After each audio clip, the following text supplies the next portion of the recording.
here today to review the, well, in North America it's Lexus SC430. Yeah, over here it's called a Toyota Soarer, man. Toyota Soarer. The car is actually quite old.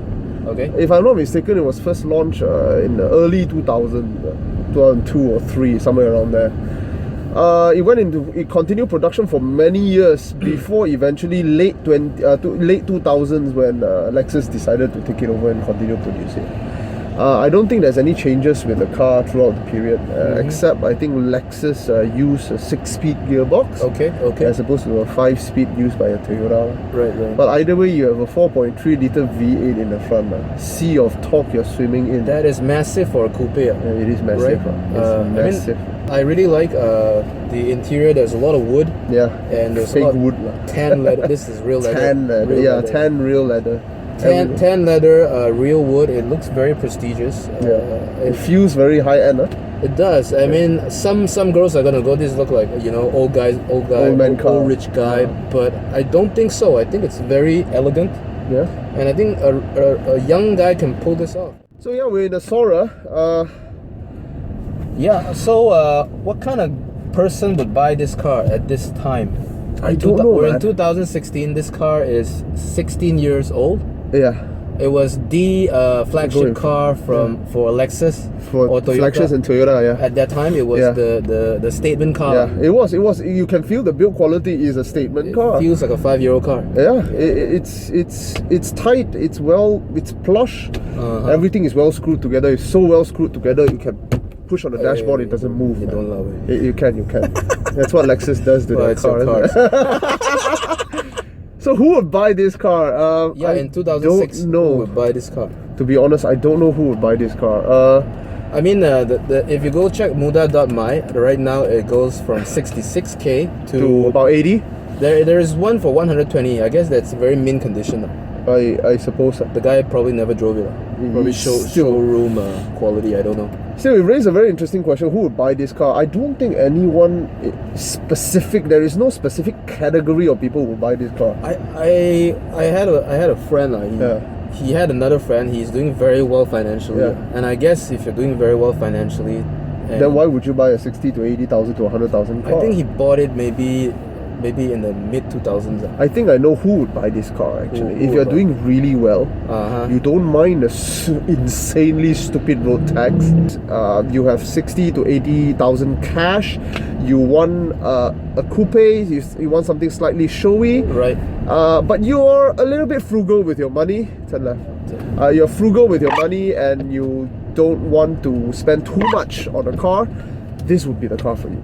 But you brought up a good point. There's no specific class of people. No, the Chinaman businessman, the old Chinaman businessman will not. I think may not. May not. I think the road tax will set them off. Then the bling bling young yuppie professional. Look at me. I want fierceness. That is a BMW 3 Series Audi. Yeah, I think the Audi TT would have been more bling than this. In fact, talking about TT, is quite bling actually. If you sit inside the TT, it's a very young car, it's very young. This one feels more like it's more mature. If you're 25, stay away from this car. You won't like it, to be honest. I like it. But if you're 30, Toyota V8, is it hard to maintain like a BMW V8? It's not. It's Toyota V8s are reliable. They're simple. They are very simple structured engine. This V8 won a lot of awards when it first came out. It was very robust, and after all these years, it's as smooth, it's creamy. You feel it, right? Yes. It feels like hot knife through melty butter. Maintenance cost, go there, right? You can go there. No maintenance cost, it would be like a Camry level. No, it will be higher, mind you, because there are things. This is more complicated car. More things can go wrong. More rubber parts. Okay. One of the first things that wear out more is, of course, your brakes. You tend to wear out a lot because the car is very torquey. Your tires, the rear tires wear out. It's a big engine. Yeah, it's very torquey engine. Another issue to look out, of course, is the roof. My unit, no problem. I've heard some units having some motor problem, so that one you will have to change. But generally, maintenance is quite easy. Parts can be a bit hard to come by. Yes, because this is not an official model brought in by Toyota, right? No, man, I don't think it was official anywhere else except Japan and USA. Let's talk about road respect. Yeah. If I pull this car beside a 911, will I hold up to the same level? Will I feel inferior? Well, whether how you feel, that's very subjective, isn't it?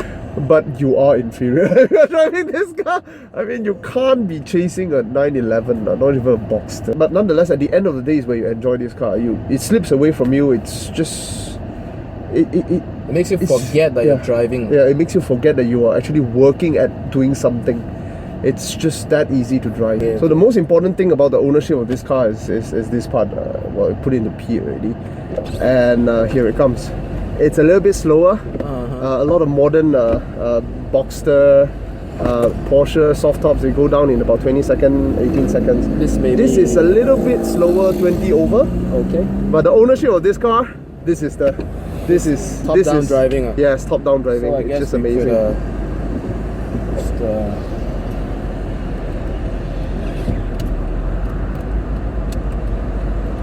Top-down driving. I did a lot of that in the Miata, so maybe I can compare. I don't mean Miata is in the same level, but maybe we can compare a bit. One of the things you realize with this car top-down is that you don't feel the wind in your head. I suppose they did studies in the wind tunnel. Oh yes, they did. Oh yes, they did. I mean, knowing Toyota guys and Lexus guys. I spend a lot of time driving top-down in Malaysia, to be honest. Okay. Don't ask me why, but I do at night. It's not very safe driving top-down in Malaysia at night. Don't listen to him. It's okay, man. It's okay. We need to embrace that's the stereotype. Mother Earth. We need to embrace reality, man. It's just nice. Just feel the wind on top of your head. I would do it, but I heard so much horror stories. There are always horror stories. I don't know if they're real or not. My friends are. Whoa, sorry. So yeah, this car, the most important thing is this, and it's a feeling you can't describe, man. Huh? It's very hard to describe. It's a keeper. If I had this car, I don't think I would sell it. No, I wouldn't either. There's a place it feels in the heart of a car lover. Yeah. And it feels it. I don't know what it is. It's not the S-Class comfort. Although it does have the S-Class comfort. It's very close, actually, yeah. It's very close. It's sporty. Yeah, it's sporty. It's classy in a way. Yeah. It's not too bling-bling. But the reality is this, when a car is old, and what it boils down to is how it makes you feel. Okay. Yeah. And how does this car make you feel? And I think this car makes you feel very special, doesn't it? It does, yeah. It does. And if it rains, which is quite often in Malaysia, you can just stop here at the side of the road and just switch it off. Close the roof. Yep. Yeah, the car actually has to come to a standstill before you can do this. A lot of more modern convertibles don't have to. If you're below 30 or 40 kilometers an hour, they can actually close. You mentioned the Boxster, you can do it while driving. Yes, you can do it while driving. Certain speed. Below 40, say. So here we have, it's very tight, it's already closed. Yeah, we're ready to go. Yeah, we are. Thinking what is the downside of this car? I think I have it. Maybe you disagree with me. Yeah. It lacks soul. Oh, yeah, the no zoom. The Alfa Romeo passion. There is no what the Japanese call Jinba Itai. Oh, Jinba Itai. In Chinese, 人马一体. You cannot feel one with this car. Yes, you're right. This car disappears under you. It doesn't feel one with you. That's the reality. I think I agree with you. If you have experienced the zoom feel of an Italian car, the passion of an Italian car, yes, that feeling is okay, I'm accelerating, right? Oh, you feel the acceleration. We feel the acceleration, we feel the power, but you are not connecting with the car. Yes.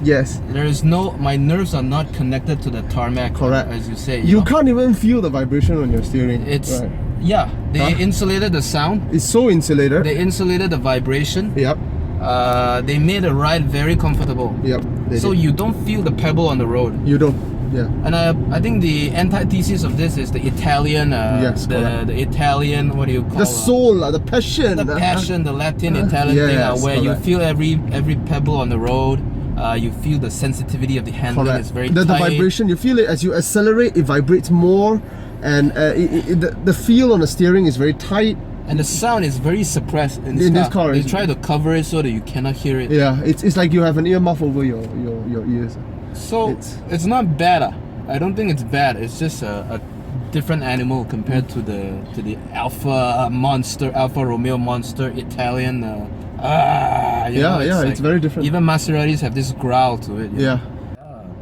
Other than that, what is the downside? The ride? The handling can be a bit. Handling is not... It's very nose heavy. It's very soft, so it pampers you. But well, it doesn't have to be that soft, to be honest. I find it very odd. They tune the car to be very, very soft. There's probably a reason. Yeah, probably a reason why. Probably because it's made for osteoarthritic 70-year-old man. Well, Jeremy Clarkson hated this car, isn't it? What was his points? Like, what they didn't like about it? I think he said it handled horribly. Okay. Yeah, I think that was the mistake actually, to take this car onto a track. I don't think it's meant to be taken onto a track. This is a Tourer, right? It's a Tourer. It's a Tourer. Well, he was right. It doesn't handle that good. It was very nose heavy. A V8 in the front is a little bit heavy for this car. It's soft, it's wallowy. Right. But ultimately, it's very comfortable. It is. I feel very cozy here. If you're a 70-year-old and you're arthritic, I think. I think you would enjoy this car a lot. You would. You don't have to be 70. It's a nice cocoon. Yeah. It's a very cozy place. Yes. Space is good. Space is good. Legroom is very, very good. It's quite wide actually. Yeah. So I think when the Lexus engineers or Toyota engineers built this car, they went to Monaco. Oh yeah. For an extended period of time. They took shots of the yachts there. Yeah, they did. They wanted the curves of sleek curves of a luxury yacht, I think. Yeah. And you can see that at the back of the car. Oh, is it? The silhouette. I have never. Well, I've heard this story as well. How they wanted to inspire their designers, so they sent them to, where is it? Monaco. Yeah, to Monaco to experience the life of the super rich. The super rich. The ultra rich. Not just rich. Who wants to buy a Toyota? Oh well, you should strive for something more. Tan leather everywhere. Leather, very nice. It's not like the light tan. It's the it's a dark brown, tan. Yeah, dark brown. It just brings up the classiness. Correct. Let's. Well, if you put in the key, this thing moves down. That's the electronics. Hopefully, it won't break in the next 10 years. Yeah, I don't think it will be so fast. Not so fast. Look at this here. It doesn't. I guess we have to start the engine. Very nice sound. Look at that refinement there. Yeah, it's very refined. And then that's the metal finish, right? Brushed aluminium finish. See, that is very quite nice there. This thing, cup holder here, you press and then it pops up. It's very refined. Yeah. It's these small little things are very impressive. It's the little things that matters, I suppose. If you press it back again, the thing closes back, and look at that, it's very cinematic. Yeah, it is. Right? Maybe we should pop the hood of the car. Yep. So we have a V8 4.3 Toyota engine, lots of power, and the good thing about this V8 is that it's reliable. Yeah, and smooth. Reliable, not relatively, no sound at all. All you hear is actually the fan. You can barely hear the valve. It's the fan and the belt. That's all that you hear. You can see how they insulate the thing, Yes. With the rubber and the pads and everything. They really made an effort. Right, they did. Can you press it again and see whether the back end have any sound?